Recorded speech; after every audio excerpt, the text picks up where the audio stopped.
Sabi nila, mag-aral kang mabuti, tapusin mo ang pag-aaral. Pag may diploma ka, may trabaho ka na. Akala ko rin na asenso na, yun nga lang, hindi pa pala. Hindi pa pala.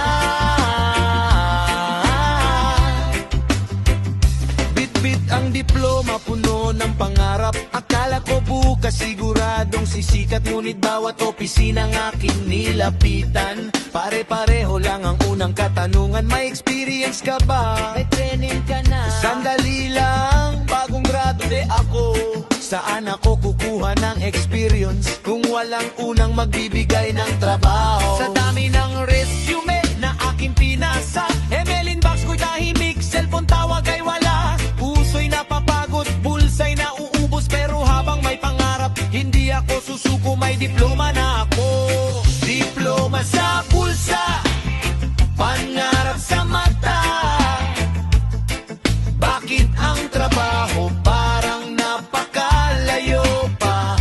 Akala ko ba pagdalin lang mabuti, pagkatapos ng graduation may trabaho nang naghihintay? Akala ko ba kapag may diploma maahon ko na sa kahirapan ng pamilya?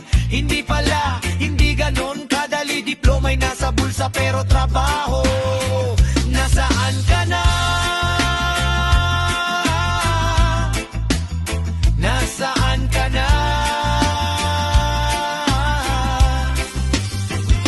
Umaga pa lang, plansado ang damit, sapatos na hiniram, kabay pilit sisiksik, resume sa brown envelope, mahigpit na bitbit, pila sa opisina, kumakabog ang dibdib. Applicant, tatawagan ka lang namin, ito palagi ang baon pag-uwi. Applicant, hintayin mo lang ang tawag namin. Isang linggo, isang buwan, dalawang buwan, tahimik, walang tawag sa hiring officer. Laban lang, pobreng graduate, may diploma pero walang experience. Kailangan ng experience, pero paano magkaka-experience kung walang gustong magbigay ng unang trabaho?